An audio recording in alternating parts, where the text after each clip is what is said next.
অভিবাসন নিয়ে যুক্তরাষ্ট্রে উত্তেজনা এমনিতেই তুঙ্গে। সেন্সাস ব্যুরোর হিসেব অনুযায়ী দেশের মোট জনসংখ্যার 14.3% অভিবাসী। 2023 সালের জুলাই পর্যন্ত যুক্তরাষ্ট্রে অভিবাসীর সংখ্যা দাঁড়ায় 47.83 মিলিয়ন, অর্থাৎ 4,78,30,000। পিউ রিসার্চ সেন্টারের হিসেব অনুযায়ী যুক্তরাষ্ট্রে এখন অন্তত 1,40,00,000 অনথিভুক্ত অভিবাসী বসবাস করছেন। করোনা মহামারীর পরিপ্রেক্ষিতে 2020 সাল থেকে অভিবাসন ভিসা ইস্যুতে ধীরগতি 2023 সাল পর্যন্ত অব্যাহত থাকলেও এরপর থেকে দক্ষিণের সীমান্ত দিয়ে বিভিন্ন দেশ থেকে প্রতিদিনই হাজার হাজার বিদেশি ঢুকে পড়ায় অভিবাসনের সংখ্যা আমেরিকায় উদ্বেগজনকভাবে বেড়েছে। এতেই নড়ে চড়ে বসেছেন ট্রাম্প।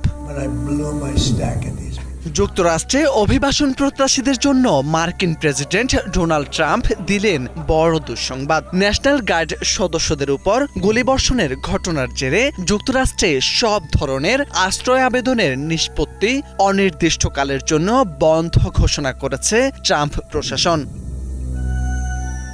মার্কিন নাগরিকত্ব ও অভিবাসন সেবা বিভাগের পরিচালক জোসেফ এডলো 28 নভেম্বর সামাজিক যোগাযোগ মাধ্যমে দেওয়া পোস্টে জানিয়েছেন, আশ্রয় প্রার্থীদের প্রতিটি ফাইল সর্বোচ্চ পর্যায়ে যাচাই বাছাই না হওয়া পর্যন্ত কোনো সিদ্ধান্ত দেওয়া হবে না।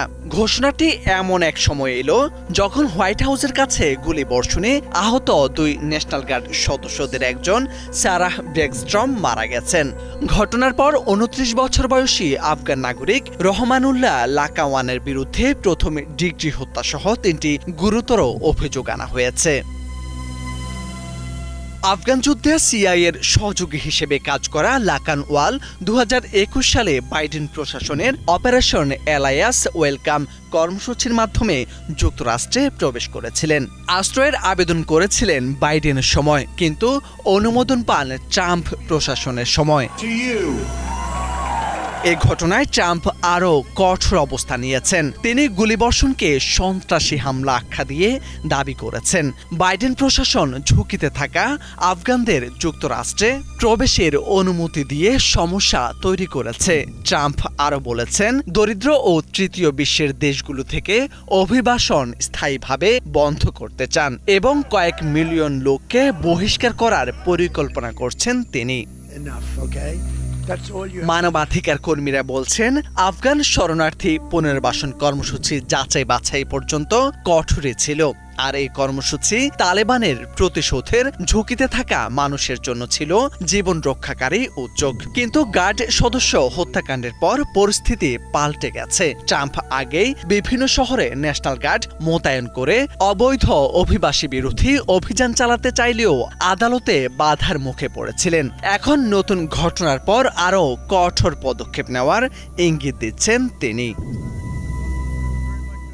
সব মিলিয়ে যুক্তরাষ্ট্রে অভিবাসন নীতি আরও কঠোর ও অনিশ্চয়তার মোড় নিচ্ছে। আশ্রয় প্রত্যাশীদের সামনে অপেক্ষা করছে দীর্ঘ অচলাবস্থা, আর রাজনৈতিক ময়দানে অভিবাসন ইস্যু আরও তীব্র সংঘাতের জন্ম দিচ্ছে। মোরশেদ আলম, বাংলা ভিশন।